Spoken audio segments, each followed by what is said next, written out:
All right, we live. Boom shakalaka. We ain't got no Yeah, applause today. yeah, We mama ain't got said no I'm telling you applause. what to say. We ain't got no music. Yeah, yeah, None I'll of spit that. some bars for y'all, you know what I'm saying? Nah, we good. You know what I'm saying? Nah, we good. You We gotta good on go all against that. the odds and life's hard, but when you We gotta good on play all that. God, Now chill, bro. We good on all that. We good on yo, all that. Yeah. let me So share I'm this shit, let me share so it. what I'm trying to do right now is share this up. Bear with us while we do our shares. You know what time it is. We ain't got no music though. But yeah, We on you in the- YouTube too? if you in the building, yeah, we on YouTube too. If you in the building, press share for your boys. We on YouTube and Twitter as well. You feel me? So help us get our shares on. Each share count. You know what I mean? Yeah, sharing is caring. Yeah. Sharing is caring. So unfortunately, we ain't got no theme music today. So bear with us. I'm gonna try to get through these shares as quick as possible. So y'all don't have to be bored with silence.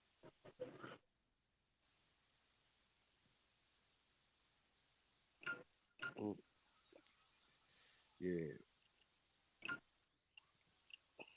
All right.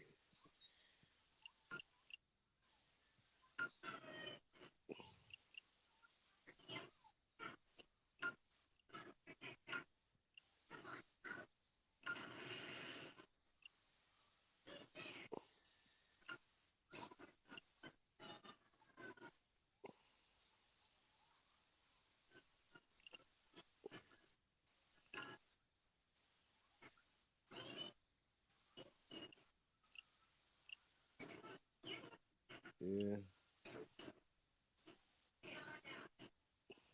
Okay.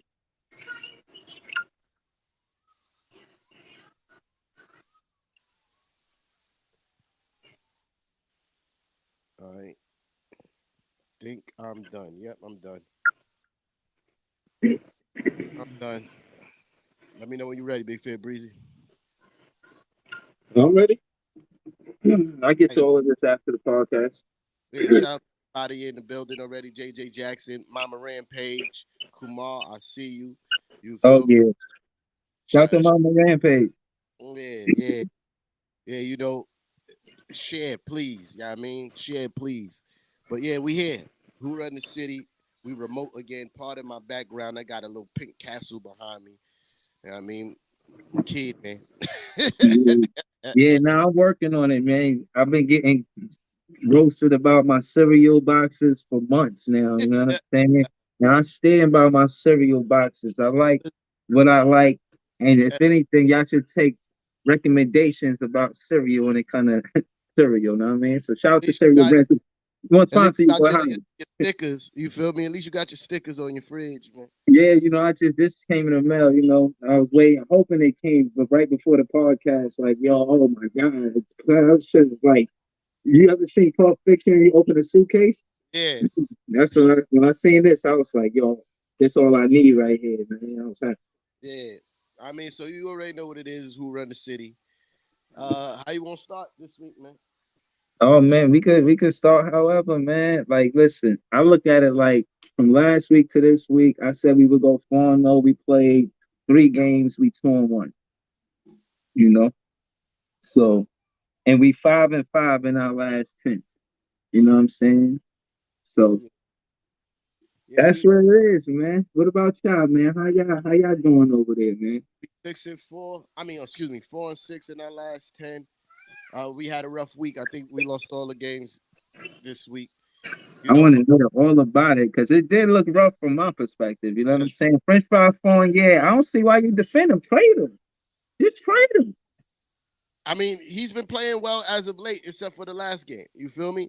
Like Okay. he's been playing well as of late, but the team as a whole has not been playing well. The bench has fallen off, uh, and that's a big Why? part. Because Rose not there? I think that's a big part of it. Come here. All right, peace out. Yeah. Yeah, that I think that's a big part of it is the fact that Derrick Rose is not there. Uh, but it's just it lack of consistency, man. Like there's not consistent play throughout the team.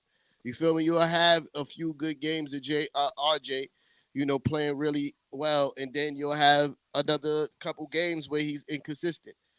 Same thing Yo, for everybody on the team. yo, what's up with Santa Candle Randall? I seen a clip.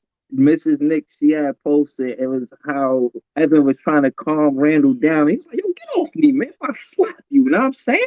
He didn't say all that. Stop the cap. So do I agree with the way Randall handled himself in that moment? No, I don't agree with the way that Randall handled himself in the moment. But do I understand where he was coming from?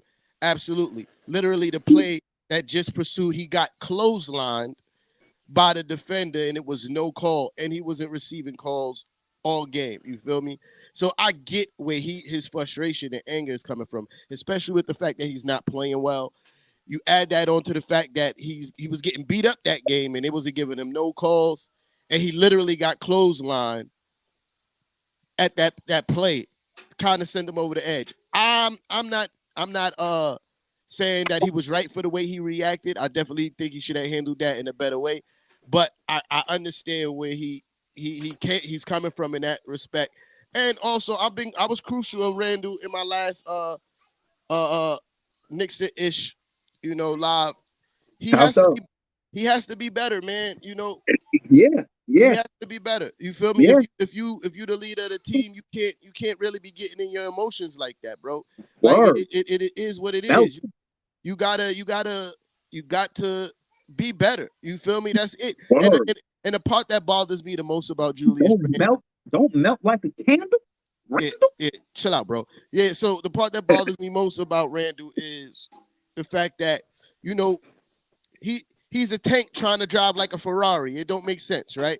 Like you a tank, you have a purpose. It's to run things over and blow shit up, right? And Uh-huh. that's what he needs to do. But he wanna high speed and finesse his way around the game when he's really the biggest and strongest guy on the court more time than not. So why are you shooting fadeaway jump shots on guys that are 2 inches to 3 inches smaller than you that you have 30 pounds on? You feel me? It's frustrating to Music to my watch. ears. Yo, exactly what I say. This is what I mean. Like again, the biggest complaint that I hear about Randall is the him not handling the pressure like the him, again, like you said, to me that's leadership. Like Evan is trying to calm him down.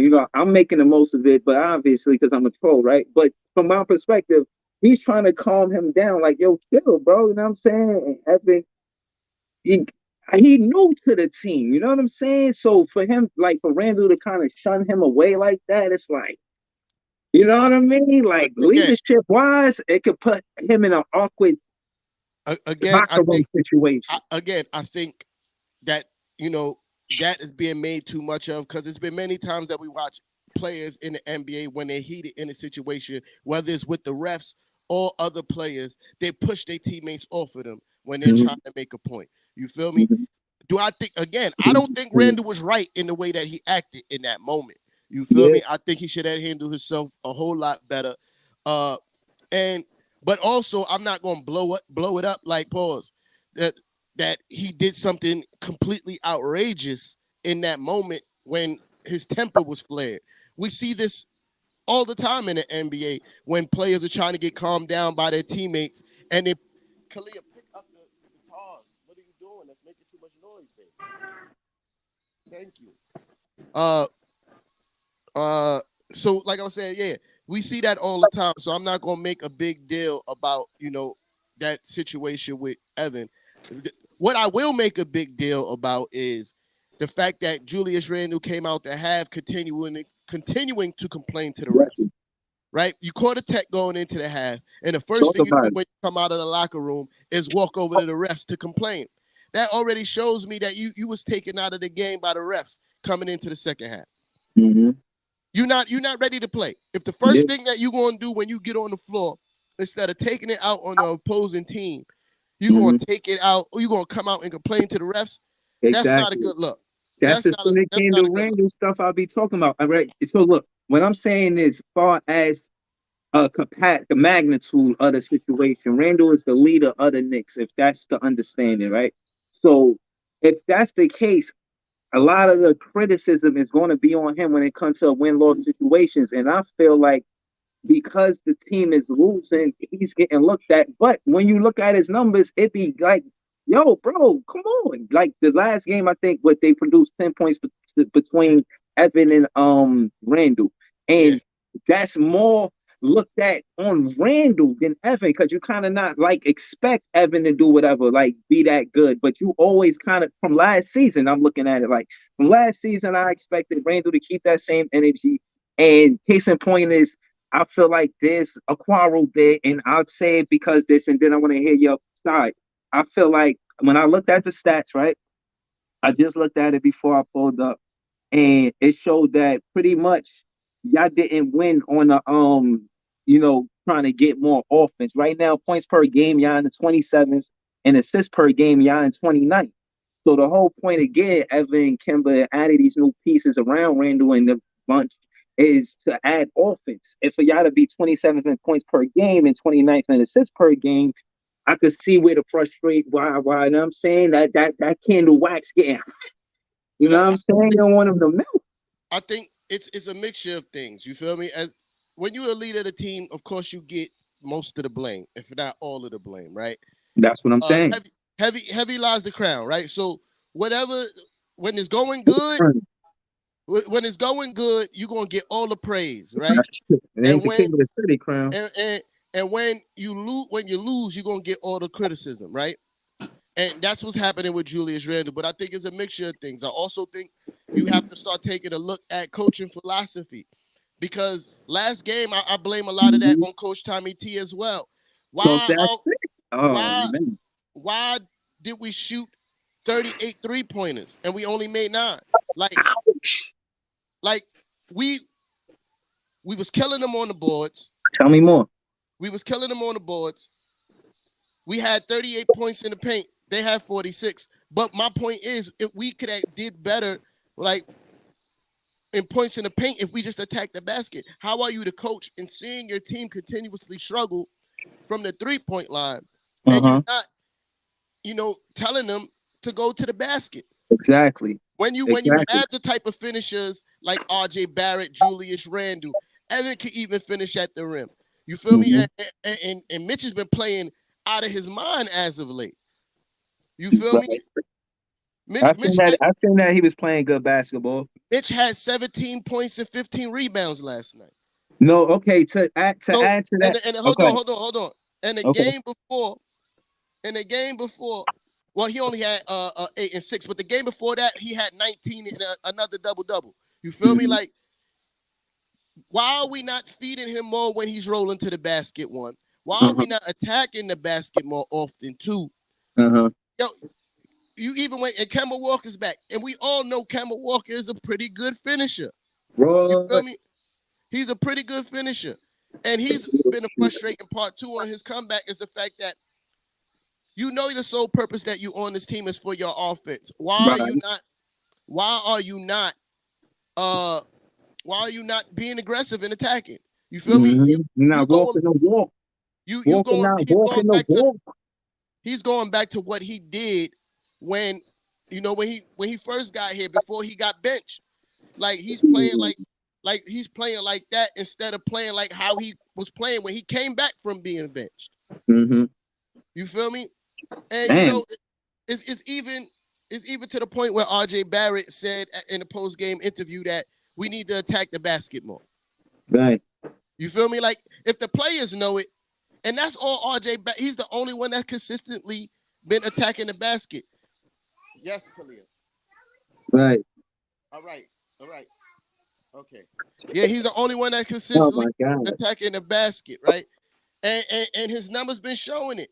Like he didn't Mm-hmm. have a particularly great game, but he was tied for most points on the team with 17 with Mitchell Robinson. And that's Mm-hmm. because his jump shot wasn't working, but he was still attacking the basket. Uh-huh. Like it's that simple.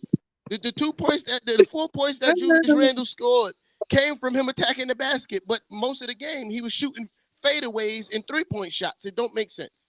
You feel me? Yeah, So I do feel you. And yeah, again, this is why I was just waiting. I'm just take all my notes that I was going to say about the Knicks, and I don't even need it because everything that I would say in the rant, you pretty much said. And to add to that, what I will say is that's the difference between a D'Antoni coach team. We all know this, and Steve Nash team style of play this year. It is way more 2 pointers than 3 pointers. Let's just keep it there, because since being contrast. Way more 2 pointers than 3 pointers. That is the name of the game for the Brooklyn Nets, and that's added because of players like Marcus Aldridge and KD, who's known for their mid-range game, right? And then we add play pieces like Patty Mills, who's known for his three. So again, the mid-range game opens up the three ball, but for the most part, heavy emphasis on us taking way more 2 pointers. The success of the Brooklyn Nets, besides the star players and this and that, even with Harden, like y'all is saying, oh, I ain't playing like in Houston when he's playing and going downhill and everything is not a three ball. When Harden is going downhill, going attacking the basket, and with the mid range game between KD and LaMarcus Aldridge, and just building around that and how we play our offense, we win a lot of games because we're attacking the basket. And now on the defensive side of the ball, we're protecting the basket way more than we did prior. Well, in contrast to last season. So yeah, I'm saying all I have to say. Winning basketball in the NBA, far as identity for the Brooklyn Nets, is attacking the basket, not the three ball. Some teams are going to be known for the three ball. That's not us, especially without Joey Harris. You know what I'm saying? Patty Mills, he holds us. He does what he can. And Kyrie does what he can. I ain't gonna lie, Kyrie could hit the three ball, and KD he could knock down the three ball. But what Joe Harris does is make the defense respect him while he's on the floor because of his percentage. Like if he missed that first one, that second one he gonna knock down. He's shooting shy of 500, and he's been that good since he got out his slump. And he had a good almost 10 games without a slump. And he was just playing well, just real efficient behind the arc. And I'm saying all that to say that we've been way more selective with the threes. Our attempts from last season to this season have decreased significantly to where our style of play and identity is different from last season to this season. We're way more aggressive in the paint, attacking and protecting, and that's why we're a winning ball club thus far. yeah, yeah. And again, you know, I think I also like I speak very highly of Coach Tommy T. I love him as a coach, for changing the culture of the New York Knicks within a season. You feel me? So I but I also gotta criticize him when he's effing up, and I feel as of late he's been effing up. Uh, the fact that Tell me more. the fact of the matter is, you know, his substitution rotation sometimes is puzzling. Uh, Is it any game? Is it any specific game where you feel like he could have coached us to a win? Tell me that. I want to hear that. I feel like it's several games. And this one in particular, the last one against the Pelicans. Uh, Okay. we went into half. We went into half only down by 4 as poorly as we played. Mm-hmm. Uh, we gave up 27 points in the first quarter.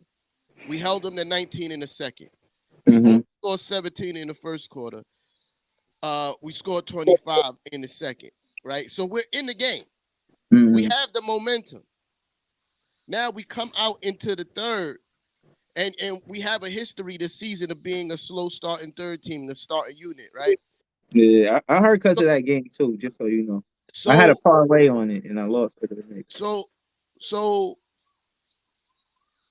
when things start going bad early in the third quarter, because they started going bad very early in the third quarter, he doesn't try to shake it up.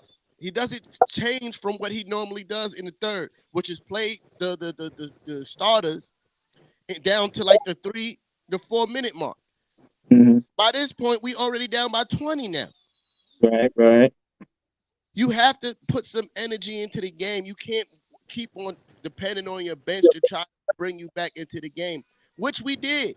In the Mm-hmm. fourth quarter, we brought it back down to single digits. But at the same time, we could have stemmed the tide earlier if he if he just made the proper substitutions in that game. And I feel like there's a lot of games this season where he could have made substitutions earlier that could have But brought us speak, back into the game earlier. so Instead of speak waiting on for that, us to go down, instead of waiting for us to go down double digits, right? like, bro, you know there's a pattern with this team. Why not stem the tide earlier versus waiting until the 3 minute mark when we down by like 20 points? I think we could have won this game easily. And you don't tell them to change up their offensive philosophy. Hey, let's attack the basket. The Pelicans have no rim protection.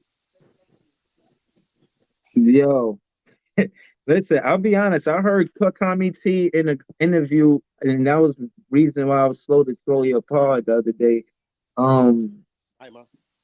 the thing is, Tommy T, in my opinion, the way he talked about the team was he was like, I thought my vets, this is a direct quote, I thought my vets would give us a spark. And then he just went on and he kept continuing. But I remember those key words. And again, I've heard prior Nick fans say that he's shy to work with his rookie. Yeah. And I'm hearing the pain that Knicks fans have to go through. I'm hearing all of this chants about play the kids, play the kids, play the kids. And that's one of the things that we kind of honor about Steve Nash at the moment. You know what I mean? From week to week, we got a different rookie that's playing better than the other rookie. Like I was big on Cam Thomas, but last week he wasn't the best rookie. It was Dayron Sharp. My point is this: is that we never know that if they don't get minutes. You feel what I'm saying? And the significance is that Steve Nash gave all four of these rookies minutes in the first 41 games of the season to kind of decide who would get more minutes in the second half of the season. So I see the coaching that Nash is doing. Word to my mustache, Nash is doing better than a lot of people giving him credit for.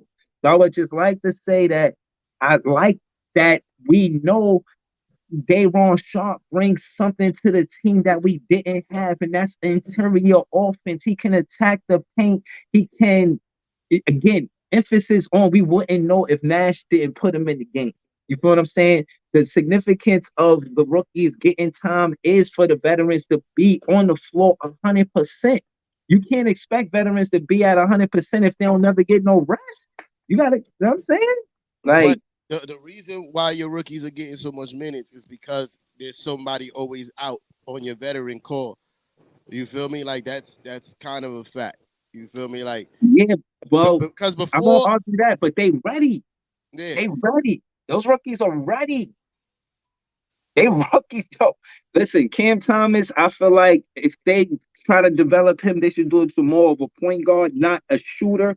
Help him be more of a facilitator instead of a person, a guard that could knock down the three ball.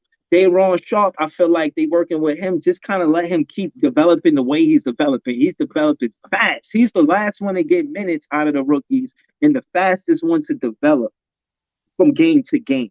He went versus Valanciunas and I won't say stifled them, but he didn't hurt us bad the way. And as a matter of fact, he outplayed Valanciunas and he outplayed the guy on Chicago, man, Vucevic, man, and he outplayed another guy. Like, yo, trust me, the elite big men in the league, he's giving them trouble. But what I will say is that he has to get better. And Lamarcus Aldridge even teased him about it. He said he got to get better with his fouls. He got fouled out of his last two games. He had six fouls. But I like that because when watching the game, like I said, when we watch the game, you see what happens when that guy goes to the player, goes to the charity stripe. They don't always knock down that free throws. And speaking of free throws, I heard free throws is a big problem for the Knicks, man. What's going on with that? this is the fact. And again, I feel like this is something else that could be fixed with coaching. Like, how will you not make this an issue? Every practice at this point, yo, I need 100 made free throws from everybody on the team at the end of every practice, bro. Like, because Hey, we shot 60%, 66% from free throw line last game. We missed 12 free throws. We wow. make those free throws. If we make all 12 of those free throws, we win the game by one. And I But be feel, honest, hold on, hold on, hold on, hold on. I'm and the last game against the Timberwolves, yeah. We missed how many free throws? We missed 9 free throws. We make 3 of those 9 free throws. We win the game by 1. Yeah. You feel me? Like But that. what I'm saying is be specific. Who's the player missing the free throws? Who It's hurt you? it's the Like, whole. yo, It's the crazy part. It's the whole team. I It's the seen whole Randy team. miss some key. He was taking two Yeah, free throws. He missed one of them, but that yeah. was an This is a fact. important one for him to hit, though. You Yeah, know that what I'm was that saying? was at Like, the Timberwolves game. But what I'm saying is, it's not just him. You feel me? It's not. okay, It's the whole team. It's R.J. Barrett. I've seen Evan miss free throws. Alec Burke, Mitchell Robinson, hmm even Quick. He's a 90-something% free throw shooter, but he even missed a crucial free throw. And I'm like, what is going on here? yo, we're Is the it best team in the contagious? NBA efficiently for free throws.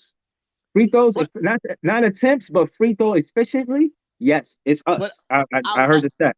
I will say this, with the exception of a handful of games, defensively, we're still playing pretty well. We just can't score. The Right, Pelicans only scored the buck 02. We right. scored That's 91. This is the that was problem. You right, like right. this is This the problem. And exactly. and the problem stems from not being aggressive. You feel me? Not being aggressive in attacking. Like, we need Kemba Walker to attack. If you're on the court and you're not attacking and you're not fulfilling your obligations as an offensive player, Mhm. you're not a good defender. So if you're on the court for 21 minutes and you only score 5 points, that means defensively you're hurting me because you can't really guard your man.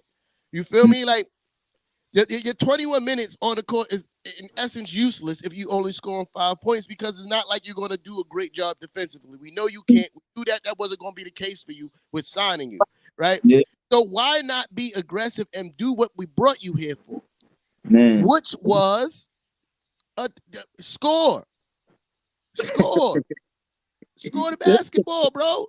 This is funny as hell, You feel man. me? Yo, But look, hold on. I just but want to say one. I will say this. I am going to change the subject. You know what's funny? The fact that y'all got to cheat to win basketball games. What's Oh good with man, your coach? yo, now what I will say is, I think it was incidental, and again, That's cap.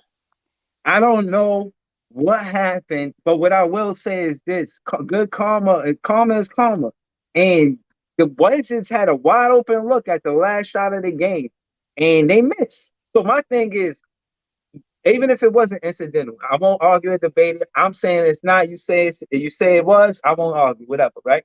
But they had the last shot at the end of the game, a clear, clean look. And if that was gonna stop them, because when that did happen, it happened like 5 minutes in the game. Like, bro, it was like, hey, man, things That we happen. talking I about think 5 minutes. weirder That things was happen. that was at the end of the game. You feel me? That was one of But the it was crucial. 5 minutes It was one exactly. of the crucial possessions of the end of the game. And Okay. to say that it was incidental, you know why that's cap? Because all the coaches and all the players on the sideline, how many years have we been watching basketball? And when the ball start going out of bounds on crucial plays in the fourth quarter, what does everybody do? They move out of the way of the basketball. If you thought it was going out of bounds, you everybody knows on the bench, move. Let the ball go out of bounds. You feel me? But that man clearly stuck his hand over the line and disrupted the pass. That's Don't cheating. worry about it, man. Don't What worry you mean? about it. Don't worry about it. That's cheating. Nah, look, all I'm saying is they find us, and it's You know, about you know playing what? basketball. You, We was you know it what? with Washington. And so my thing is this: we was not home cooking.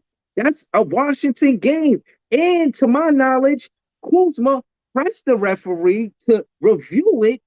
So if they looked at it and still considered it incidental while there's gameplay, that's not on the Brooklyn Nets. As a matter of fact, shout to Kuzma because he pointed it out for the refs to look at. But Bro, if they still miss it after that, that's not on bro, us. bro, you sound like We you're making a lot of excuses. swear. You sound like you sound like you're making a lot of excuses. The fact of the matter is that man cheated, bro.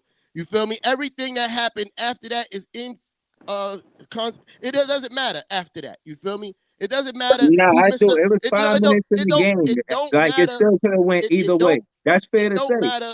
It don't matter who missed the shot later in the game. The fact of the matter is that Okay. a possession No, it doesn't. It doesn't matter because it's the fact of the matter, you don't know what could have happened on that possession. A possession was stolen right? from the possession was stolen from the Washington Wizards, and it was stolen by a coach on your team. You feel me? And that's cheating. You feel me? That's cheating. And you know Yeah. why the fine is trash? Because the fine doesn't reverse a win or a loss. Y'all won by 2 points. So who They don't says reverse a win or who loss, and says you can't depend who on the refs so to who win or lose you the so game. who says who says you know who says what could have happened in that possession? That fine doesn't reverse the loss. You feel me? Like there should have been a technical foul. They should have got the technical free throw and the ball because that's what that situation calls for. Like for instance, I'm going to compare. You know, our game against the Timberwolves when the refs gave us. Oh, they said, oh yeah, we missed 3 crucial calls in the last 2 minutes of that game. And I'm like, what does that do for us after the game is over? You feel me? Like, it I doesn't do, reverse and it. that's what I'm saying. They put players in situations where the refs are not going to help you win. If anything, they're going to help you lose. You know what I'm Hold on. saying? So Yo, you Kev calling gotta me play right hard, now. man.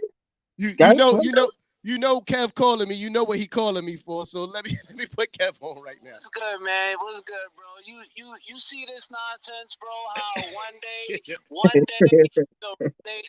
they complain about the refs because the refs did something to them, but when it goes the other way, it's very convenient for them, especially No, when they get the win. You notice that, right, T it Top? happened to Yeah. us too. It You know, happened. It's real. it's It happened to us too. It happened to us in Portland.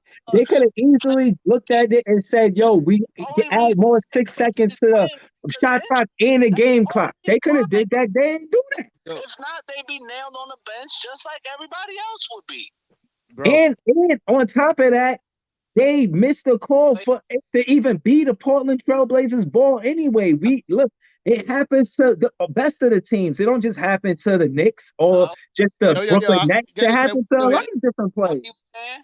I can't. I Y'all mean was both teams. talking. Y'all was both talking at the same time, so I couldn't really hear either one of Oh, y'all. okay, Word. okay.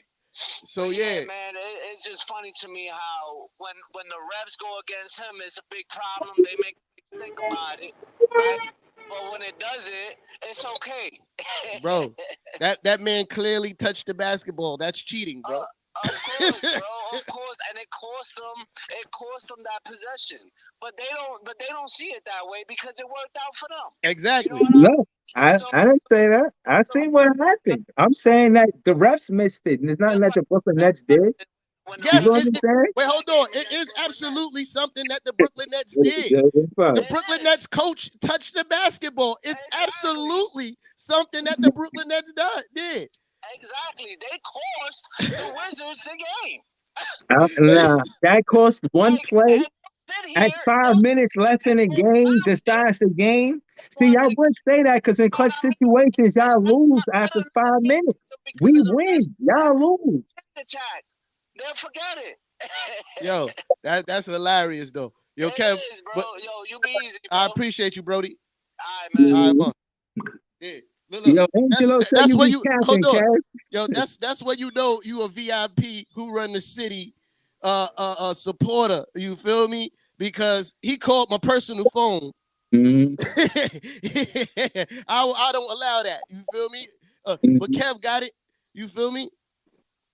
Yo, man, and again, I wanted since we talking about the Washington game, Dayron Sharp, man, he had 14 points and 6 boards, and they forward heavy, and he outplayed all of them statistically. I mean, Kuzma had 16 and 6, he had 14 and 6. Like he did well. He had better stats than Bryant. Bryant had 6 points and 5 boards.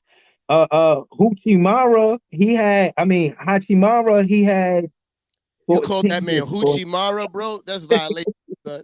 That's violation. Yeah. I didn't mean to call him that. Shout to Hachimura, right? He had 14 and 5, but that's what I'm saying. Like, yo, he did good, but listen, man, Sharp had 14 and 6 and 2 assists, and he was 5 for 6. Like, yo, man, listen, I'm thinking our rookies is the reason why we have the advantage going into mid-season, postseason, in the play in the finals. That's why, because our rookies. And like, I've seen what we doing with Tesla. He only had 5 points, but it was five important points. He had a three at the end of the game. He had a steal at the end of the game. Like I said, just looking at the stats and don't tell the whole story. When I watched the game, I'm looking at Kessler and what he did with Bradley Bill. Listen, Bradley Bill, what he got his points. What Bill had, I'd say Bill had that game 23, right? But he shot 7 for 18, and he was cold the whole first half.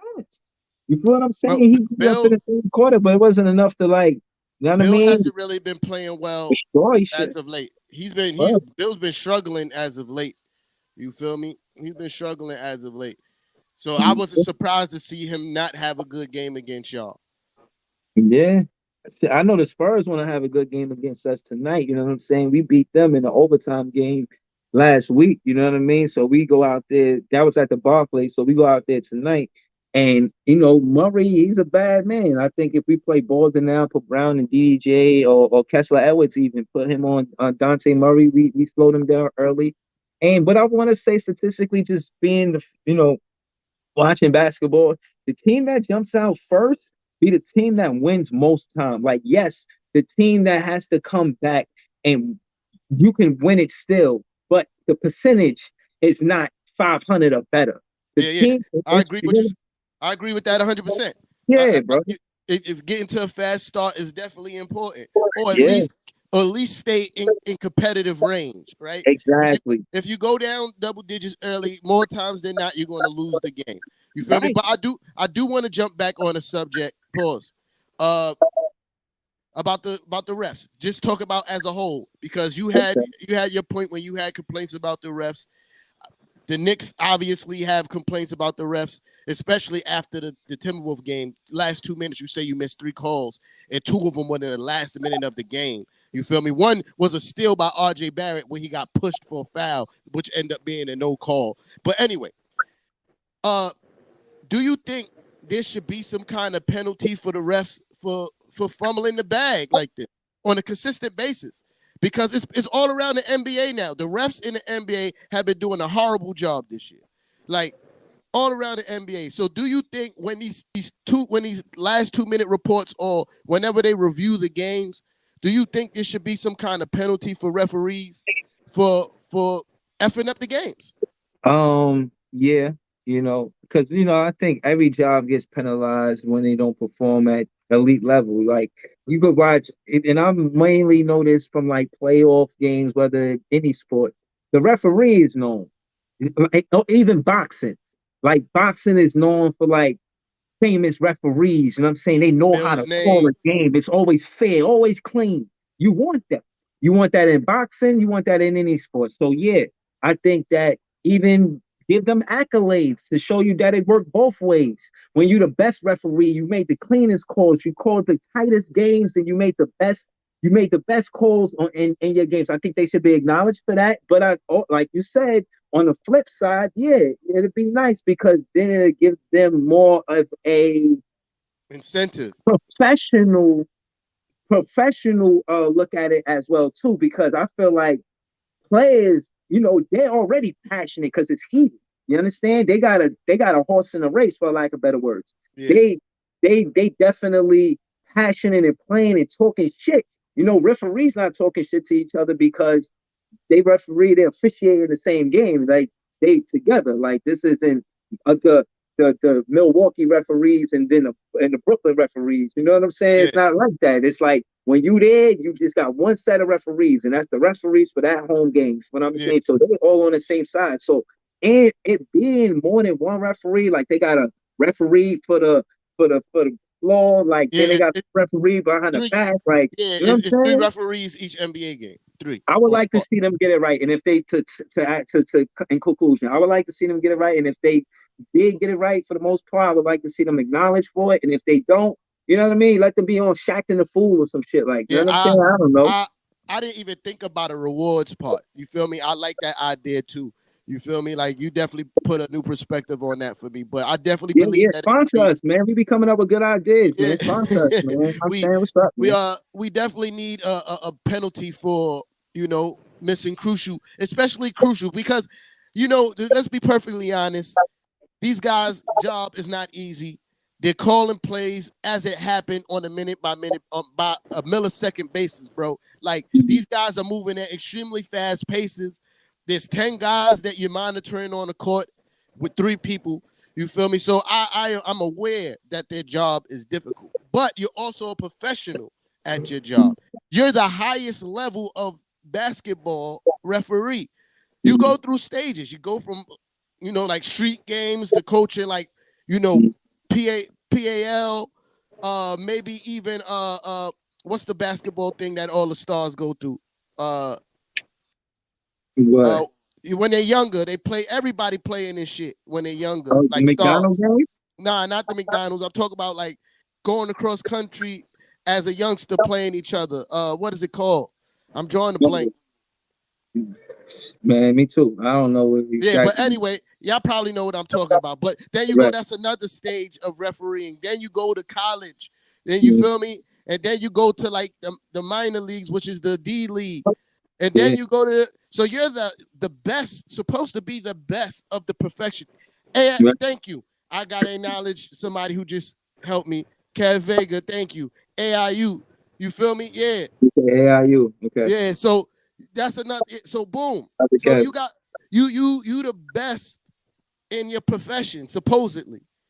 So yes, Yeah. there should be consequences when you are shaping the outcome of games. You feel me? Because say for instance, you also got to think about the kind of money that's on the line when teams make or don't make the playoffs. Say for instance, it's a tight race for a playoff spot, right? Mm-hmm. And a team miss it by 1 game.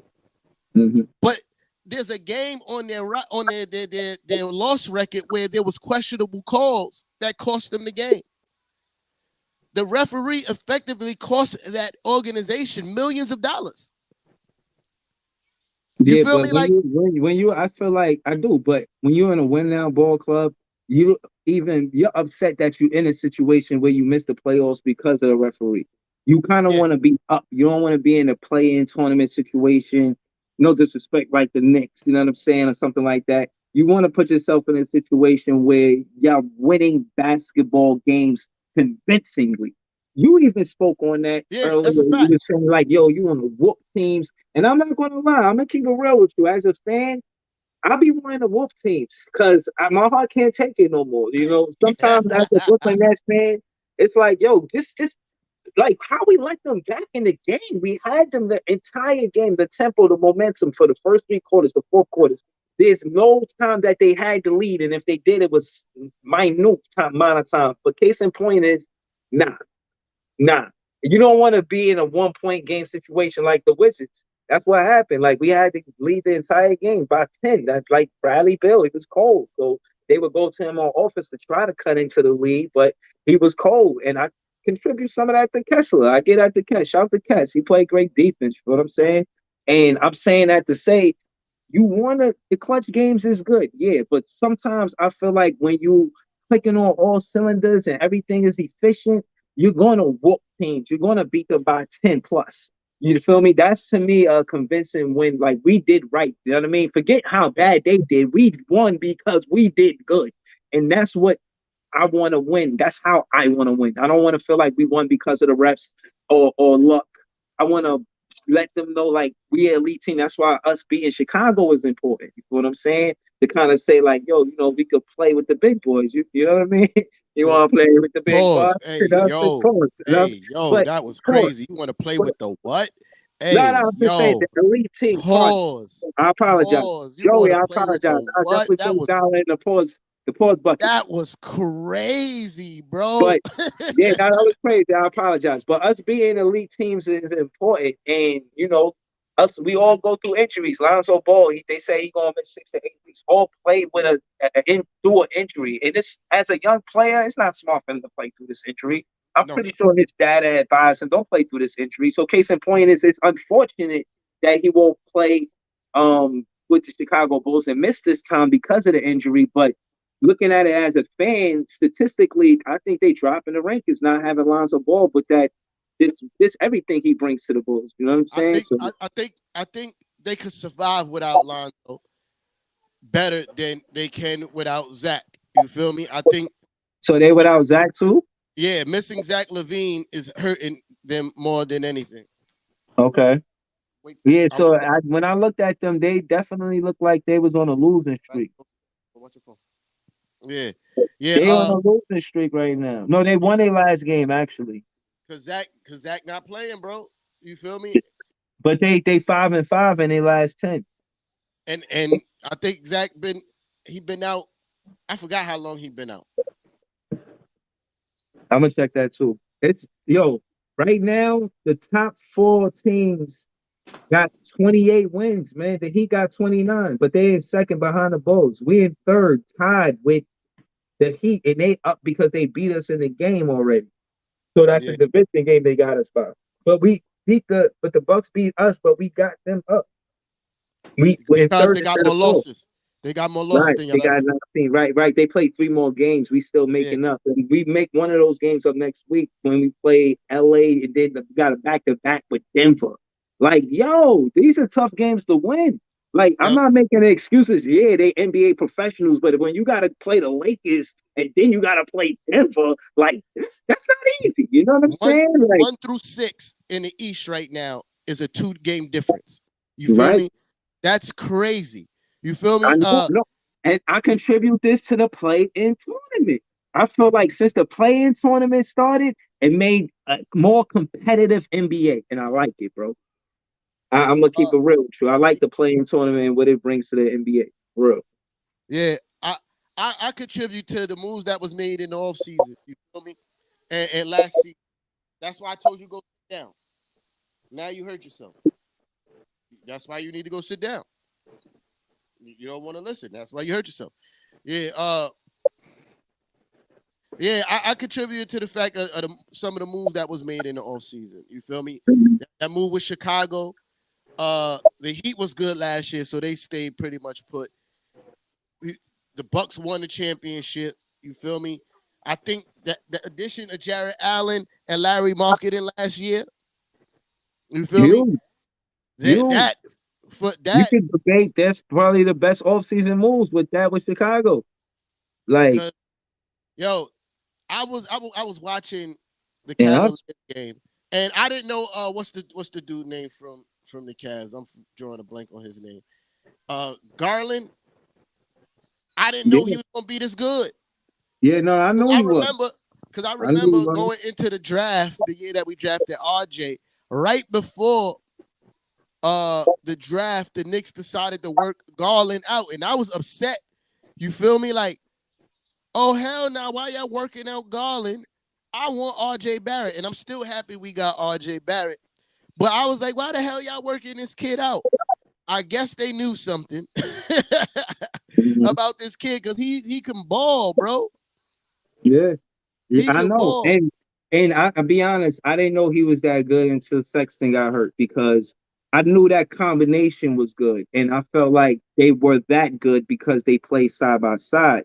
And when they were still winning games without Sexton, I was like, all right, he a baller. You feel what I'm saying? And we got to worry about them because they got Jared Allen. So they was on my radar kind of quick because they took y'all spot.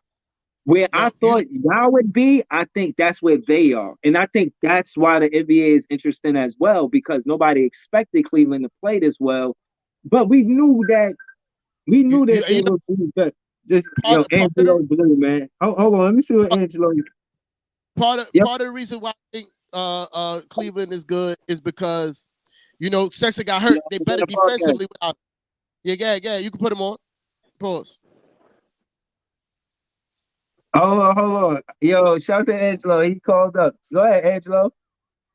Yo, fellas, y'all doing a good job, man. I ain't gonna say much, but y'all doing a good job, Appreciate man. Yeah. I said this last season. When the referees make a mistake and it comes out the following day in the news that they made a mistake, they should find a way to get at these referees, dude. Facts. Find a way to get at them. These referees be getting away with a lot of drama, man. They finding the players. You find all these players, but you're not finding the referees for making city calls. Missed calls. Facts. Don't think about it the next day because teams are losing. Right. Facts. Right, yo. Somebody needs to get at Eric Adams, somebody, and let them know when the referees have up like this, they need to get at them, man. Take some money away from them. Do something. It's not fair. It's not fair to the fans. It's not fair to the league that the referees is getting away with this, man.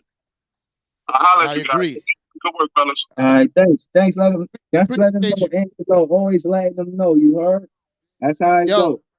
I agree 100%. Like, yo, it's never a good situation when you have somebody with some kind of authority over something with no kind of repercussions. You feel me? Like you'll find a player for getting a tech. Getting a tech costs players money. For having emotion about the game, the referees have the ability to take money out of these players' pockets. You feel me? Or for whim, if they feel like it or not, right? You feel me? So why are we not penalizing these guys when they mess up? It just don't make sense to me. It don't make sense. I guarantee. With the rule change, I imagine some of this will happen. We discussed a majority of the first part of the season, and I say some of it is expected because it is new rules implemented, and I imagine they'll get better next season. But again, this is what separates the good from the great. You know what I mean? I feel like this is why Jordan gets the accolades that he do because he played in one of the toughest eras in the NBA, where he knew he couldn't. Uncle Stan calling me right now. Okay.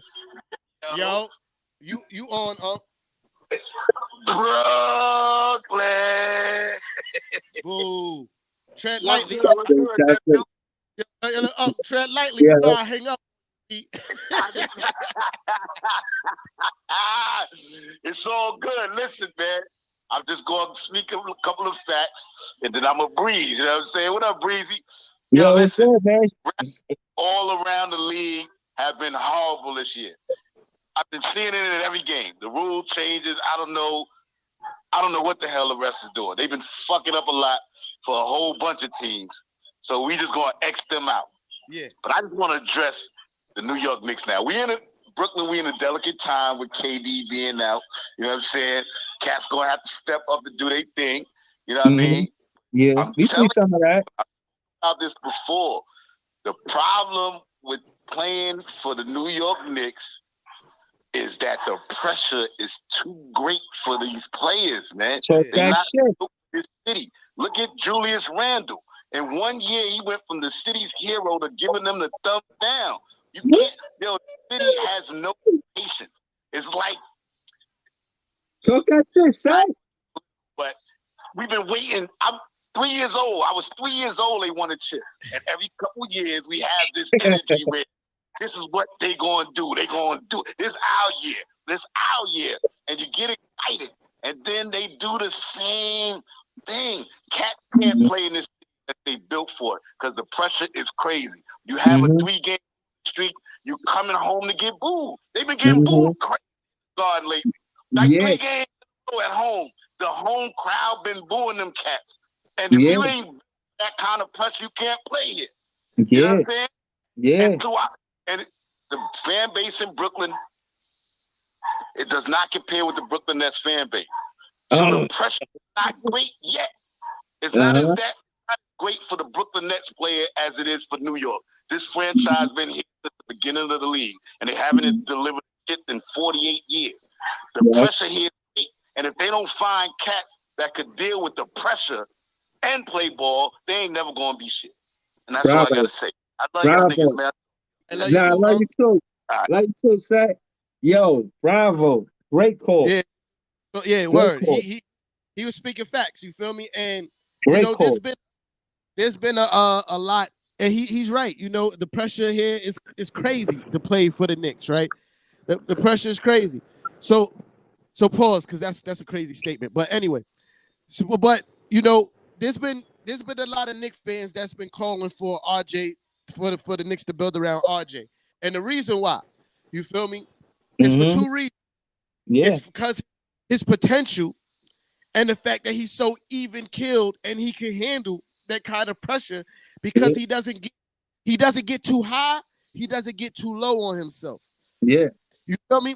And I Yeah. agree. I do think there's going to be a point where this is absolutely going to be RJ Barrett's team. And I think he's and I mean like the kid's 21, bro. You feel Thank me? The you. kid's 21. The kid's 21. Absolutely, right? Thank you. Thank you. So yeah, so I just feel like Sad was right. It does take us a very special kind of player to play here. You know, Yeah. uh Carmelo Anthony got a lot of criticism as a Knick, right? But I will say this. He performed almost every night. The teams that they put around Carmelo Anthony, aside from the year where we won 56 games or 54 games or some shit like that, the rest of those teams was dookie. He had no help. You feel me? So Carmelo is going out every night, getting his numbers, doing what he was brought here to do, which is score the basketball. Mhm. Carmelo Anthony never ducked no questions. He sat there every game at the post game, answered all the tough questions, took all the weight of responsibility for each loss on his shoulders. Carmelo was absolutely built for New York, right? But Mhm. they put a trash team around him. Julius Randle, and you know I speak very highly of Julius Randle, and I always go, I don't tolerate no Julius Randle. Randle. Yeah, but what we starting to see is he might not be built for the city, bro. Uh-huh. Like he That's how might the not. cookie crumble. Oh He man. might not. And we know, and we already know you was a Melo fan when you was a Knick. You feel me? When you was a Knick fan, we found the pictures. Say hello to Melo. Yeah, we Yo, found the that's picture. listen, man. I like Melo, man. He from Brooklyn, man. Yo, I told you I tried to find a Knicks fan friend. I couldn't find none, so now we here. You know what I'm Yeah, saying? so But yeah, peep so yeah. game. So hold Let me on. let me let me let me sum up what I was saying. You Mm-hmm. feel me? Unless Julius Randle shuts up and play basketball and start taking his aggression out on the opposing team, I'm all for him getting some offensive fouls just out of frustration. You feel me? So Absolutely. you was gonna say trade him. So no, I'm not saying trade him. I really think that he could turn it around.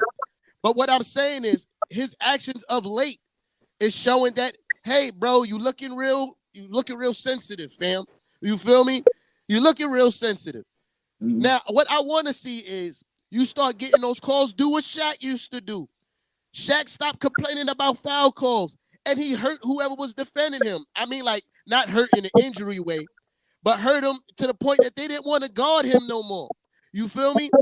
Like, we watch guys get scared to guard Shaq, and I feel like Julius Randle could have that same kind of impact if he This, this what I'm if trying he to just say. turned if he just turned on being a fucking bully. Just turn it on, bro. This is what I'm trying to say. This is what I was saying about the Brooklyn Nets game. I'm not saying that he didn't get fouled by Harden in the paint. I'm saying if you're a power forward and you make a fadeaway play on a point guard or a two guard or whatever, then you're not putting pressure on the refs to call foul. If you're supposed to be the strongest and the refs look at you like, yo, you the strongest, and you go up and you like, ah, you causing pressure on the refs to call foul. So that's my problem with him is the attitude he's taking about it. And to add to what I was trying to say, to not cut you off, but Patty Mills in contrast, he feeds off of the crowd. He hit a three, you would think he hit a million of them. He he hit 139 and he's fourth in the NBA right now. I see your ball fine. I see Evan Fournier finally on the list, but he's what 5, 6, 7, 8, 9, 10, 11 on the list. So okay, he's 11 on the list with 119 for made threes this season. Patty Mills is fourth with 139 made. So this is why I made, but I'm not contrasting it. I'm just saying that to say that when Patty Mills hit the three, and he did that 139 times this season, he feeds off of the crowd. He never thumbs down the crowd. When he's cold or whatever, he just he sit there. He cool. He all right. But I'm gonna take that next shot like I'm gonna make. That's how a professional athlete you want to see conduct themselves out there on the floor. You know what I'm saying? Um, I like the competitiveness of Kyrie, and I feel like he's ready for big city basketball. He's come from a good system, a great system with Coach Pop and the Spurs and San Antonio Spurs. We played them tonight. Game about to start in a few minutes, but I imagine he has a big game. He feeds off of that. You know what I'm saying? He's going to get the chairs and he's going to get the booze. But my point is that he's in the atmosphere that he can grow from. He's ready for the big city. The energy he's ready for it. He absorbs it. He's like ready to take the three all the time, ready to pump the crowd up, ready all the time. Like we could be down and we made that team call a timeout. You're like, yeah, yo, we watching the game, watching Patty Mills. He's one of the most exciting players you could see play basketball. I know that gets overlooked because of Harden and KD and Kyrie. I didn't even mention how he had 30 with Washington. It was tween cross. He's one of the most exciting players to watch. Kyrie is amazing to watch, and it don't look like he missed a step. I seen a Russ get shook off in those first two games, and in that third game of Washington, he looked like he was 100% Kyrie Irving, and we're gonna need that tonight. I think we win tonight game and a close one, honestly, in a squeaker. But I think we leave the San Antonio with a win tonight. I feel like that for real. But my point is I saying I was want to say is Patty Windmills is a play that can play in the big city, and maybe Randall is. uh well, the responsibility of both of them are completely different. It's two different roles. You feel me? One is to be a leader of the team. The other one is to be a guy coming off the bench. Right? It's two different responsibilities, two way different kinds of pressures that goes into But those situations. his You role feel? did change. He did have to start because of injuries, like prior we discussed. He did But have to still, start some games, but still it's still not even. roles. But He, he handled he's every still play we need him he's to handle. still not even. He's still not even looked at as one of the top 2 to 3 scorers on his team. Like y'all don't look for him for offense like that.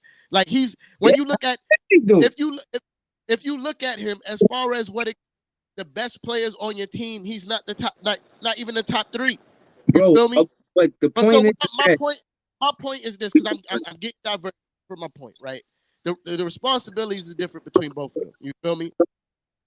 But with Julius Randle, he just has to shut up and play basketball, bro. That's it. Stop talking. When have you ever seen complaining to the refs work? Unless your name was Michael Jordan. You feel me? Like that's the only time it ever worked. there was yo. I seen clips of how they used to foul Jordan. He was really getting But fouled. yeah, no, that's fact. But what I'm saying is, I only see one clip ever in my whole entire life when a player was talking to the ref and he changed the call, and that was Michael Jordan. When Mike said, "I believe you, Mike. If he did that, I believe you. I didn't see it," and then he called a foul. This is the only time I ever seen it happen, right? So my point is, why are you complaining Right. to the refs? It's not going to change the call. Shut And up, play basketball. yeah, yeah. And I was Take saying that that. bus. Yeah. Okay. No, I was saying that when said call, shout out to said that was a great, amazing call. I was saying that what Jordan did was get stronger. He said, all right, these refs ain't gonna give me the call. I'm gonna get stronger. He hit the gym, he got stronger, and as much as he got the call, he don't get credit for how much of the he had to play through. So yeah, he did get the call finally. Maybe after he got fouled 2 or 3 times already, and it's a consistent thing. But nah, I don't think they just anytime you touch Jordan, he got the foul. I think he had Right. to work for a long time and build that rapport with the refs because he talks to them after, and then, like we was discussing, like I'm pretty sure refs they watch film and they like, yo, damn, I missed that call. Oh yeah, that was a good call on me. I did that. You know what I'm saying? So, again, I think that's what we gotta look for because of the rule change. And they caught Kyrie the other day. He had threw a shoulder into a defender, and they caught that. So again, they do catch some of it, but not all of it. This is the first half of the season. Now we in the second half, but I feel like they'll adjust, and we're gonna need them to do that going into the postseason and the finals. We're gonna definitely need the best out of the season as far as games being called, because a lot of these games that's being decided are under 10 points. The whole league is competing. Houston even went on a streak. They one of the worst teams, but they went on a streak and they beat us one game. Case in point is the whole NBA is competing, and again, emphasis on the play in tournament. The eight ain't safe no more. You only safe from 1 through 6, and that matters because 7 through 8 got a chance to make it, and 9 through 10 got a chance to make it. And for a long time, if you feel like you was gonna be 9 and 10 and you was toggling between 11 and 12, you just like tank the season probably. But if Yeah. you in the area right now, even with the Knicks, I don't think they think it's tank the season. They thinking like, nah, we went to the playoffs last season. For us to tank, it'll make y'all look bad if anything. You know what I'm saying? So that's how I look at it. It's still a lot of hope for the Knicks. You feel me? If we got to turn it around now, we're 4 games out of the 7th seed. We're 4 games out of the 7th seed, right? There's a 4-game difference between us and 7, right? And but the whole thing is with the Knicks, the philosophy of chucking up threes just have to change, bro. You feel me? That can't be. We have to be an inside-out team. That's the way we need to play. Part of the strength of the Knicks last year and shooting a high 3-point percentage was the fact we didn't take a billion of them. Right? We didn't take a billion threes. This is why we shot a high clip, because we was working an inside-out game. And that's what we need to go back to, because our defense is teetering on the point of getting back to where it was last year. Right? So now let's attack the basket, bro. The goal should be to try to keep teams under 100 and get to the rim. Yo, I just got this dope stat. When you ready. Yeah. And I got this dope stat. This is the first quarter stat. Amazingly, right now, the LA Lakers are averaging 38.2 points per game in the first quarter, right? They Crazy. average the most. So right now, it's I'm gonna scroll down. We talking about our respective teams. So we are respectively 1, 2, 3, 4, 5, 6, 7, 8, 9, 10, 11, 12, 13 in the league right now. In the first quarter, averaging 30 points per game. But number 13, the Knicks are number 11. No, that's 13, 14, 15, 16, 17, 18. That's my son. 19, Yeah. 20, 21, That's why I said, what up? all right, 23, 24, 25, 26, 27, 28. Yeah, Josiah, 2 times 7 up. Y'all 28 right now, bro. With averaging 26.5 in the first quarter. And again, I mentioned the first quarter specifically because that's where I had the issues are with the Knicks. And us being 13th, averaging 30 points per game, I'm not mad. I feel like if we could average 30 points per game every quarter, we'll win games more. We don't score as good as we did last season, especially now with KD being out. I imagine it'll slow down, but we scored a lot of points last game with 119. That's because Kyrie was there. He had 30. Like, Kyrie being back is such a relief. He helps basketball winning. He's winning basketball out there, bro. Shout out to Kyrie Irving, one of my favorite players to watch. Especially with KD being hurt, him coming back was perfect timing, because what? Y'all would be in real trouble right now if Kyrie wasn't playing. Yeah, man. Yeah, I ain't gonna lie, man. I don't want to think about it, man. So back to the stat that you just talked about, which I 100% agree. You feel me? The 2 weakest quarters for the Knicks is the first and the third. Like, first and the third. Okay, let's follow that up with stats. And again, I'm gonna go back to saying that, hold on. Yeah, I'm gonna go back to saying this is part of coaching, because the team will start out slow, but yet Coach Tommy T would leave the starters in with no energy for most of the first quarter. And why they getting whipped instead of trying to interject some energy into the game? You feel me? I will salute him for playing, Grimes more. And I love that kid because he can shoot. He's a shooter and he plays really good defense. Once he really figure out how to play defense in the NBA, he gonna be super fire. But anyway, yeah, that the first quarter is a big, like last game, we scored very low in the first quarter. Very low. yo, looking at the stats altogether, yo, again, I say it was a bad trade because y'all tried to increase offense and y'all didn't do that. Not especially midway in the season. I see what you mean. Like, yo, in the first part of the season, we got to work out some kinks, this, that, and the third. But to be halfway minute of the season, you kind of want to be like trying to solidify, like, all right, this is the direction we're going. And right now, when I look at the Brooklyn Nets, I look at it like, yo, us having Kyrie with KD hurt help us keep going in the right direction we supposed to be going on. The ship named champion is championship. Kyrie not being there puts a lot of emphasis and stress on the rookies to perform at a championship contending level with only Harden there. And the significance of that is that he left Houston so he wouldn't have to be the only guy that was a vet running the show. He wanted help. And with Kyrie not being there, he doesn't have that help. But Patty Wynn Mills does help on the veteran side, and Aldridge do.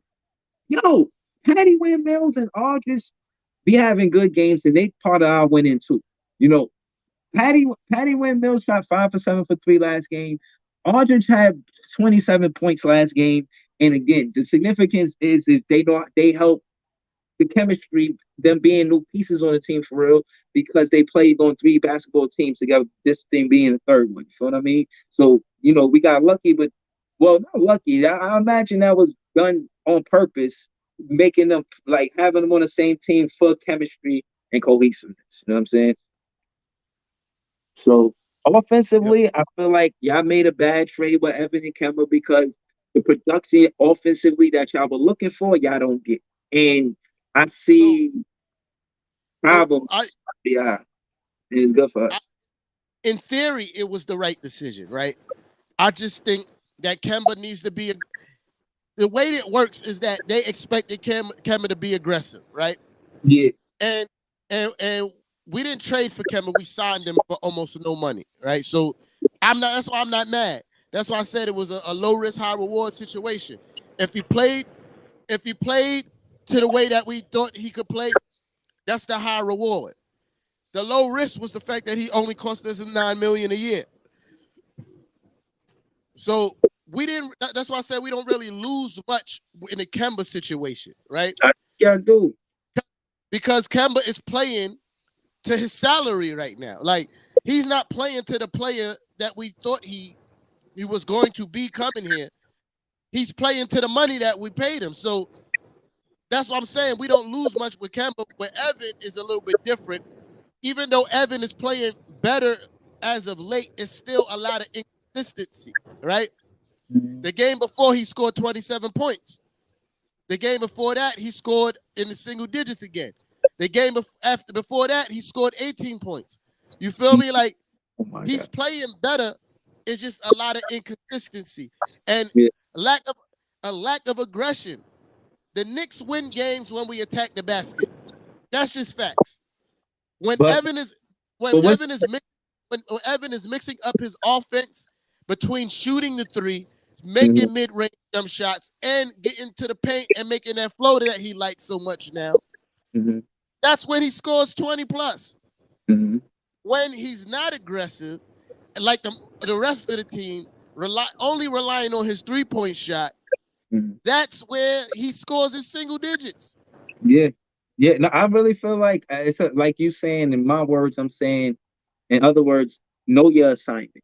And I feel like when I seen a stat the other day, there was a know your assignment. It was about Mitch Robinson and how all his points come from the paint, not around the paint, not the key, not the three, all in the paint.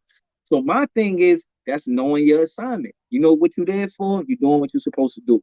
And I'm saying if that's not going to be supported, y'all going to lose games because he's efficient at doing whatever it is that he's doing. Like he don't do nothing else. But that he's efficient at it. And I think we got that in the Patty Windmills where he's not gonna do a bunch of crosses and this and that. He's just gonna come in and do what he do. And Kyrie Irving, like he got 7. He's 3 for 3 right now. He just started the game and he's on fire. You know what I'm saying? He's ready to he's playing basketball, man. He's ready, he's back, and it's looking good. Like, yo, and I'm saying that to say Sharp knows his assignment. Patty Wynn Mills knows his assignment. Irvin do. Harden do. Kessler Edwards do. Aldridge do. Bembry do. Bruce Brown. I think we could give him more minutes because his assignment from what it was last season is not what it is now. Javon Yeah. Carter, he might get traded to keep it real. Paul Millsap, he just got traded. Oh, we got him in a situation where he is going to get traded. He was out for a lot of personal reasons, and that was what always posted. And now they're saying they're going to trade him. So again, he did a tweet saying, good looking. It was like all peace. It wasn't no situation where it was sticky or ugly. So shout out to Paul Millsap. He's going to be going somewhere else, and it's going to be up to us to add a piece. Me personally, I want to make sure we secure Kess. Make sure we keep Kess. Keep Kess. That's my champagne campaign. Make sure he don't leave. We need to keep Kess. He only had 5 points, but it was big points. He had 3 points, and it was a three that took the lead or made the Wizards call a timeout, and he had a steal like around that time. So again, everything don't show up on the stat sheet. So the first order of business is once Millsap is out, make sure that Kess is in. And I think we trade Javon Carter. They talk about trading Nick Claxton, but I doubt it. You know what I'm saying? I think he stays, and I think it works out with Nick Claxton. I like what he brings on the defensive because we switch. And as far as perimeter defense, he's the reason why we're such good. We have such good defense on the perimeter. The 3 point shot is because when Nick Claxton switched out and played defense on that point guard, shooting guard, whoever, it's hard to shoot over his long arms, bro. Like for real, and he contesting the shot every time, and that's what makes us a good defensive ball club. So I think we stay with him, especially it being in the second half of the season, and we developed him for like 3 years already, and this is the most minutes in time that he actually played, and now he's playing well. So for us to trade him would be like all that for what? Nah, keep him. Let him win here and then talk turkey with him afterwards. Talk business, and I'm saying go to the negotiating table in the off season after we win this chip, and we go from there. You know what I'm saying? So that's what I'm looking for. Nick Clack suffers from what Mitchell Robinson used to suffer from his first few years in the NBA. He's just too damn light. You feel me? He's just too skinny to guard the bigger centers in the NBA, and that's where that's gonna be his deficit for a while. Like I got no smoke for Nick Clax. I think he's a good young talent, but he's just too light. You feel me? Like he got to put on some weight. You I feel think me? wise when we put him out, we take him out of situations where he's in the paint, having big guys and leaning on him heavy. You know what I'm saying? Throwing him in the post, and he always got to back down his hamstring or whatever. We put him in situations where he's the three, and he could switch to a four. And again, it's about assignment, knowing your role. Don't always put him in the paint, but put him in the paint depending on who we play. Matchups mean a lot. Teams go out and pick certain players because in the playoffs they feel like we're going to match up with this team. And when we match up with this team, we need to have this player so we could beat these players, or we have these players so we could beat this team. You know what I'm saying? So matchups mean a lot, and we win with Nick Claxton when he plays the three or the four. We put him at the five, we put him at a disadvantage. We don't want him at the five. We put him at the three or the four. We got him. We do good with Nick Claxton. I was just on my phone, scrolling and shit. We was talking about free throws earlier. Shout out to Mitchell Robinson for tweeting and knowing that he's effing up on the free throw line. He tweeted, "I got to make free throws. I sold on those big time. Absolutely, you feel me? Accountability. I like that. Yo, I like because I'm about to get off this because I got to go tend to my kid because she's getting very antsy and wanting a lot of attention. So, so I think Aaliyah. I will say, Kalia, silent said hi. She said hi, silent. Yeah, so I'm gonna be 100% honest and real because I ain't gonna front. Me and a whole bunch of other Knicks fans been smoking on Julius Randle packs. Feel me? So I love it. so I love it. so and we're gonna be perfectly honest. The reason why this team has been losing is because of Julius Randle. You feel me? Like pass that, Pat. I'm almost wash your hands. Yes. Go wash your hands. Yeah. So if he plays, like let's for instance, I'm referencing last game because that's the most recent game we got, right? Mm-hmm. We got a lot of decent performances from quite a few people on our team. Not gonna hold you, right? Yeah. Kalia, yes. All right. I can't do. Wait. So, uh, good job, kid. So look, we had quickly with you. This I'm going with the bench players. We had 3 people off the bench in double digits, right? Mm-hmm. Quickly before Burks with 13, Grimes with 13, right? Got 7 boards. Right? And then you got Mitchell Robinson with 17, RJ Barrett with 17. Julius Randle plays anything like we expect him to play, or just gives us 15 points that game. We win. You get what I'm saying? Like, What was he at the free throw line? bro, I don't got that stat in front of me right now. But it wasn't good. It wasn't good. It wasn't good. You feel me? But my point is that I'm making is the fact that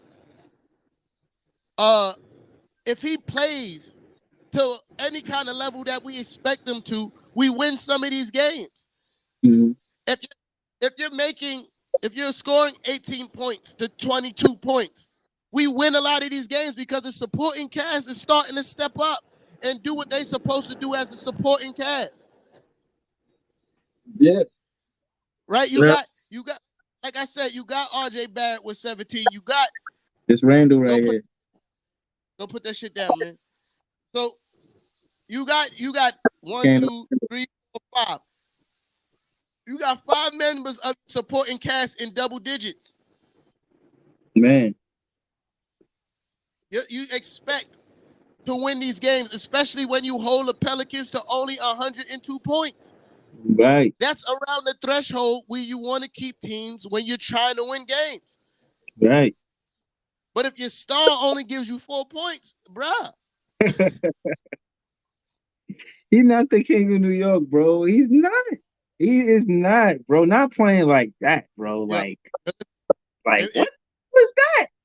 I said it to the guys last night. I said, yo, he makes it very hard to defend him. Bro, all I'm saying is leadership wise, you know, again, you got to have that mindset to play in this city. And that's why I got the candle is because he's melting under the pressure. Like you said, RJ headspace don't look like the same as Randall headspace. They look different mentally. KD headspace, Harden headspace, the way they talk in their interviews ain't the same. I ain't see Randall smiling months. You know what I'm saying? Like my thing is like Thinking, I listen to the post game interviews, and and like you say, you're about to wrap up, so I'll conclude. But I listen to the post game interviews, and we still have that mentality to win a championship this season. Nothing's changed. We waiting for KD to come back, and hopefully be back before the playoffs start. And again, we keeping the same energy, and we're playing like it as well. This I said we would go 4-0 in this road trip, and we're 2-1. I think we win tonight game and we'll be 3-1 on this road trip, and I'm cool with that. You know what I'm saying? We win 3 out of 4 games. I'm cool with that. But yeah, for the most part, that's what I wanted to say. And just in contrast to what you said, no, go ahead. But I said what I wanted to say. all right, yeah. I said we was 0-4 on the road trip. I mean, on these last 4 games, I was wrong. We're 1-3, which is not much better. You feel me? Coming into next week, we got a tougher schedule, man. And looking at the Clippers ain't really been playing really good basketball. Kawhi and Paul George is still not playing. But then after that we play the Cavs, we play the Heat, and then we play the Bucks. Woo. Yeah. So remember when we was talking, right? And I said, the end of February, like that January, February is going to be a real tough time for the Knicks. You feel me? And we're coming into that tough time. But the thing about it is, I feel like we play better against tough teams. Okay. You feel me? So there's a possibility that we can win some games in this next coming stretch. But we don't win these games if we don't attack the rim. Yeah. Attack the rim and play defense. That's it. We Yeah. have the athletes to attack the rim. The reason why RJ Barrett has been playing as well as he's been playing over these last stretch of games is because he's relentless at attacking the rim. Mm-hmm. You Yeah. already know what Robinson going to do. He can't do nothing but attack the rim. Right. But Feel no, me? but that's what I'm saying about the bully type of basketball that y'all don't play that I feel like y'all supposed to play. Sometimes, and I learned this from football, and then I learned this just in sports in general. It don't matter if they know what you're gonna run. Long as you do it efficiently, it don't even matter. In football, they say, yo, we're gonna run to the right. But trust me, if you do it the right way, it don't even matter. The defense is going to be off guard because they're not working as a team, a unit, a cohesive unit, and that's what counts. And what I will say is, as far as effort and putting that in the conversation, because I see you spoke on that prior as well, running out to contest that three, yo, that changes the game because that's where the effort is. If you don't contest an NBA player at the 3 point line, he don't have no jitters at all. He's triple C, cool, calm, and collective. Watching you watch him about to take the three. But if that same player, defender, is running out to you, jumping at you to make you jump and tip it or anything like that, that's good defense to me. You feel me? Even if you got to pump fake and sidestep and then shoot the three, to me that's still good defense because you making the offense react to you playing defense. You feel what I'm saying? And I think games are determining that too. And the Nets have to get more into that because the refs, got rule change and expecting refs to get calls right when they just changed the rules this season is a long shot. And our best chances is attacking the basket and put pressure on the refs, if anything, to call because you cannot deny the physical contact. You know what I'm saying? Like, and I think that's what smart players are doing, putting pressure on the refs to make the call by attacking the basket. That's all I Yeah. got. So I agree, and I feel like that's one thing that the Knicks has been doing better as of late is contesting the 3 point shot. I I tell the guys all the time because we watch all the games together. You feel me? As of late, shout out to my guys Rampage, Ray, Kev, Crash, Trash, all the guys, Curtis, Cody, all the guys in the group chat. We literally watch almost all the Knicks games together now. So, but I tell them all the time that's important is making teams shoot over the top of you. You don't necessarily have to play 110% the best defense, but you have good closeouts and make guys shoot over the top of you. Yeah. Shooting a 3-pointer is a hard thing to do. When you miss 60% of the time and they say that's good, you know you're doing something very difficult. Right. Right. No, You feel definitely. me? Absolutely. So like Absolutely. yo, like I'm gonna equate it to you being a batter at baseball. You can miss 70% of the time, and they be Mhm. like, "Oh, you had a good year batting at batting. If you fail 70% of the time, it's the same thing with shooting NBA basketball. You can Yeah. fail 60% of the Especially. time, and like you still had. So that's just to go to show you how difficult shooting Yeah. the NBA 3-pointer is. Right Yeah. now, you make it even more difficult with outstretched arms and hands. That's all you ask. Yeah. Nah, You real talk. take that. You take that. If you could take that 60% fail rate and make it a 70% fail rate, you're Yeah. having a great day defensively on the defensive end. You feel me? It's defending the three, and that's all you can ask from your defenders is, "Hey, close out, bro." Yeah. Yeah. That Like deep. yo, Yeah. That if, effort. if they and I was saying all that to say the kind of players that the Knicks are looking for and why we got Cam Reddish because he fits that mold that I've been talking about. That Mhm. 6'5" to 6'8" range of guys that can switch with long, lanky arms that can make About 2 minutes. life difficult. That could, yeah, we about to close out of this right now. But I just Yeah. want to make this last point. Yeah, Word. that can make life difficult for offensive players. Like, all I ask for instance, one of our worst defenders, Evan Fournier. All I ask for him is to close out. You're 6'8", bro. There's not too many wing players that's gonna be able to just purely shoot over you. Yeah. If you close out with your hands up, that's a difficult shot for anybody. You're 6'8". Yeah. Yeah, yo, in closing, you know what I'm saying? What I will say is I missed the part, I missed the station, you know what I mean? You know how I go. In closing, all our rookies are being looked at, you know what I mean? And they're gonna be vital to us winning basketball games going into the future. You know, Cam Thomas, he looking like the sixth man. Like the first sub we get, he's in there. And Dameron and Kessler are starting now, and DDJ is out of the starting lineup. Case in point is all of them are getting run, and we have the advantage by them. You know what I'm saying? Getting busy. So again, I appreciate y'all tuning in, sharing, subscribing. And I'll be back, you know, for the recap after the game. We playing the Spurs right now. It's a tight game. It's 22-20 us. And yeah, you know what I'm saying? I think we win this game and we in this road trip 3-4. 3 out of 4 points. I'm almost done. Yeah. You know, shout out to everybody that pulled up as well. Make sure you go subscribe to the YouTube. Go follow us on Twitter. That's super important as well. You feel me? You know, shout out for y'all. Yo, you know what? I just want to thank everybody who's been giving us, you know, compliments on the content today, which was super dope because I've been watching the comments on this thing. And shout out to y'all for complimenting us on the content today because I ain't gonna lie, we had a really good show today. You feel me, Yeah. content wise, and I'm happy y'all all enjoyed it. You know, we not every day we got it. We don't have to yell at each other all the time.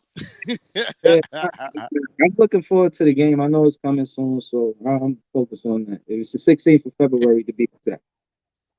Yeah, we definitely got to figure out something to do special for the fans and Yeah. supporters for that game. You know what I mean? But yeah, yo, I'm off this. I appreciate everybody on the pull up. Right. Until next, we should be back in the studio next week. You know what I mean? But Yeah. yo, I holler. I'm All right. logging off this right now, girl. All right. Peace, y'all.